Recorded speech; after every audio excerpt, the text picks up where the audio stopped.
Bismillahirrahmanirrahim. Assalamualaikum warahmatullahi wabarakatuh. Perkenalkan, nama saya Muhammad Jamiul Munawar. Saya dari kelompok 2 Bahasa Indonesia, kelas 1 PPGSD Universitas Muhammadiyah Tasikmalaya. Baik, saya di sini sebagai moderator yang akan membawakan jalannya acara diskusi tentang fungsi dan kedudukan bahasa Indonesia. Puji dan syukur, mari kita panjatkan kehadirat Allah Subhanahu wa Ta'ala yang telah memberikan kita nikmat sehat sehingga kita bisa berkumpul di tempat yang insya Allah penuh barokah ini. Amin ya Allah ya Rabbal Alamin. Salawat serta salam mari kita curah limpahkan kepada baginda Nabi Muhammad Sallallahu Alaihi Wasallam yang telah membawa kita dari zaman jahiliyah hingga zaman yang terang menerang seperti ini. Baik, untuk acara yang pertama yakni pembukaan. Acara yang kedua yakni penjelasan materi atau pemateri. Yang ketiga kesimpulan dan saran, dan yang terakhir adalah penutupan. Acara yang pertama yakni pembukaan. Mari kita buka acara ini dengan membacakan basmalah bersama-sama. Bismillahirrahmanirrahim. Acara yang kedua adalah penjelasan materi. Untuk pemateri, yang pertama latar belakang oleh saya sendiri. Yang kedua, pengertian bahasa dan fungsi bahasa Indonesia oleh Aprilia Agista Dewi. Yang ketiga adalah fungsi ekspresi dan fungsi komunikasi oleh Ertin. Yang keempat adalah fungsi integrasi dan adaptasi, fungsi kontrol sosial oleh Hari Farhan.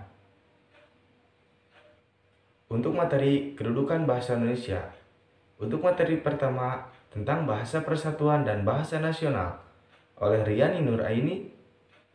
Yang kedua adalah bahasa negara dan bahasa baku oleh Sinta Nuraini.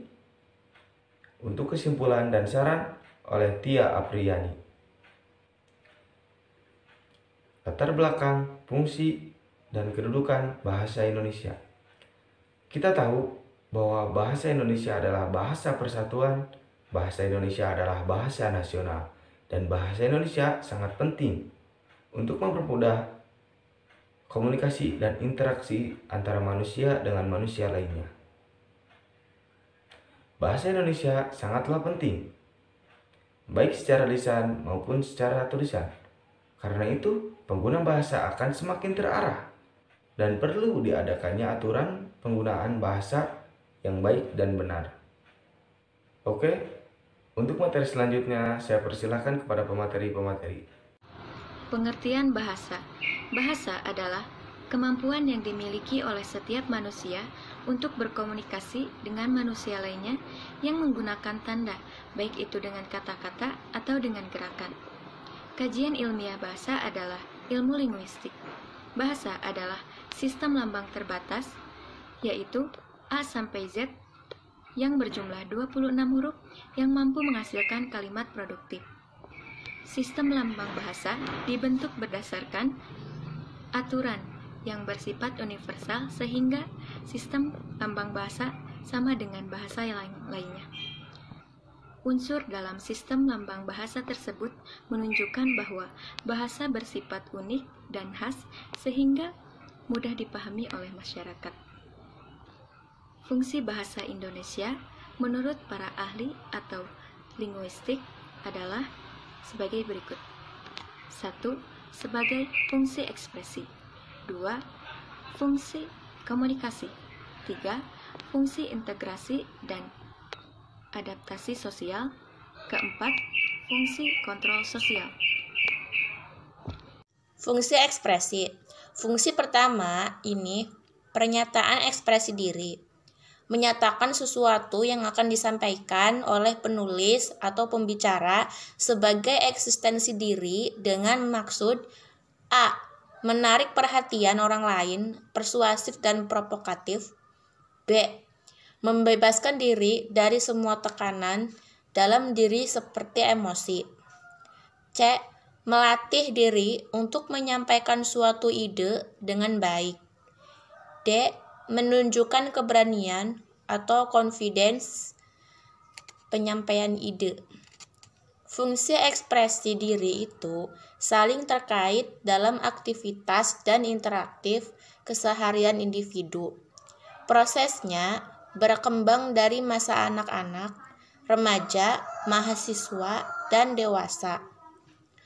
Fungsi komunikasi. Fungsi komunikasi merupakan fungsi bahasa yang kedua setelah fungsi ekspresi diri. Maksudnya, komunikasi tidak akan terwujud tanpa dimulai dengan ekspresi diri. Komunikasi merupakan akibat yang lebih jauh dari ekspresi, yaitu komunikasi tidak akan sempurna jika ekspresi diri tidak diterima oleh orang lain. Oleh karena itu, komunikasi tercapai dengan baik bila ekspresi berterima. Dengan kata lain, komunikasi berprasyarat pada ekspresi diri. Dari fungsi integrasi dan adaptasi sosial. Fungsi peningkatan ataupun integrasi dan penyesuaian ataupun adaptasi diri dalam suatu lingkungan merupakan kekhususan dalam bersosialisasi, baik dalam lingkungan sendiri maupun dalam lingkungan baru. Hal ini menunjukkan bahwa bahasa yang digunakan sebagai sarana mampu menyatakan hidup bersama dalam suatu ikatan ataupun masyarakat. Dengan demikian, bahasa itu merupakan suatu kekuatan yang berkorelasi dengan kekuatan orang lain dalam integrasi sosial. Korelasi melalui bahasa itu memanfaatkan aturan-aturan bahasa yang disepakati sehingga manusia berhasil membaurkan diri dan menyesuaikan diri sebagai anggota suatu masyarakat. Yang selanjutnya yaitu fungsi kontrol sosial. Kontrol sosial sebagai fungsi bahasa bermaksud memengaruhi perilaku dan tindakan orang dalam masyarakat, sehingga seseorang itu terlibat dalam komunikasi dan dapat saling memahami. Perilaku dan tindakan itu berkembang ke arah positif dalam masyarakat. Hal positif itu terlihat melalui kontribusi dan masukan yang positif. Bahkan kritikan yang tajam dapat diterima dengan hati yang lapang jika kata-kata dan sikap baik memberikan kesan yang tulus tanpa prasangka. Dengan kontrol sosial, bahasa mempunyai relasi dengan proses sosial suatu masyarakat seperti keahlian bicara, penerus tradisi ataupun kebudayaan, mengidentifikasi diri, dan menanam rasa ketertiban ataupun sense of belonging pada masyarakat bahasanya. Kedudukan bahasa Indonesia sebagai bahasa persatuan dan bahasa nasional.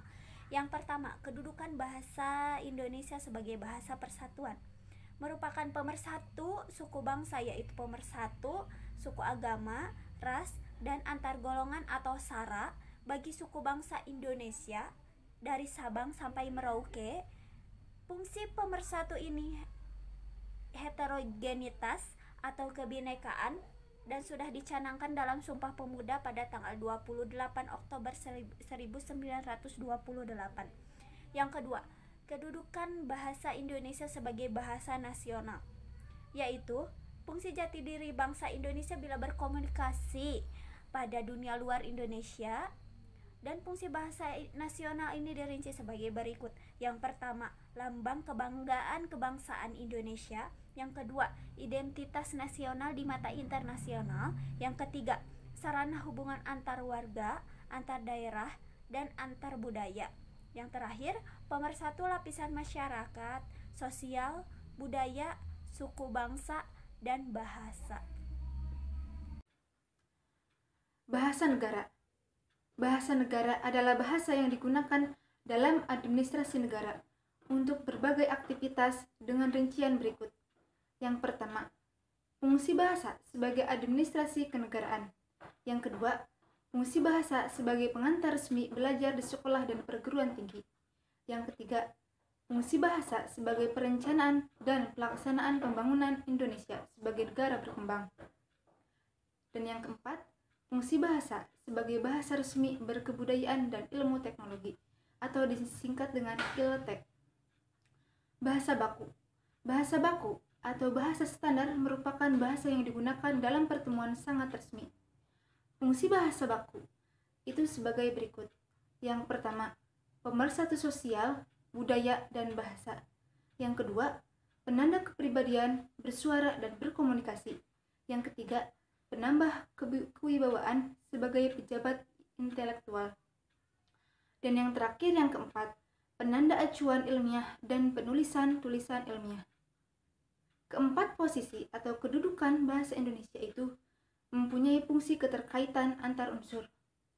Posisi dan fungsi tersebut merupakan kekuatan bangsa Indonesia dan merupakan jati diri bangsa Indonesia yang kokoh dan mandiri. Untuk acara yang ketiga adalah kesimpulan dan saran. Kepada Tia Apriani, waktu dan tempat saya persilahkan. Kesimpulan, fungsi bahasa Indonesia, fungsi ekspresi dalam bahasa, fungsi komunikasi dalam bahasa, fungsi adaptasi dan integrasi dalam bahasa, fungsi kontrol sosial atau direktif dalam bahasa. Kedudukan bahasa Indonesia, bahasa persatuan, bahasa nasional, bahasa negara, dan bahasa baku. Untuk saran, bagi mahasiswa kita harus memahami fungsi dan kedudukan bahasa Indonesia agar kita tidak salah dalam penggunaan di kehidupan sehari-hari. Kita harus menggunakan bahasa Indonesia sesuai fungsi dan kegunaannya. Kita harus menggunakan bahasa Indonesia yang baik dan benar. Baik, acara yang terakhir adalah penutupan. Mari kita tutup diskusi ini tentang fungsi dan kedudukan bahasa Indonesia dengan membaca hamdalah bersama-sama. Alhamdulillahirrabbilalamin. Nasrun minallah wa fathun qarib. Saya Muhammad Jami'ul Munawar, pamit undur diri. Assalamualaikum warahmatullahi wabarakatuh.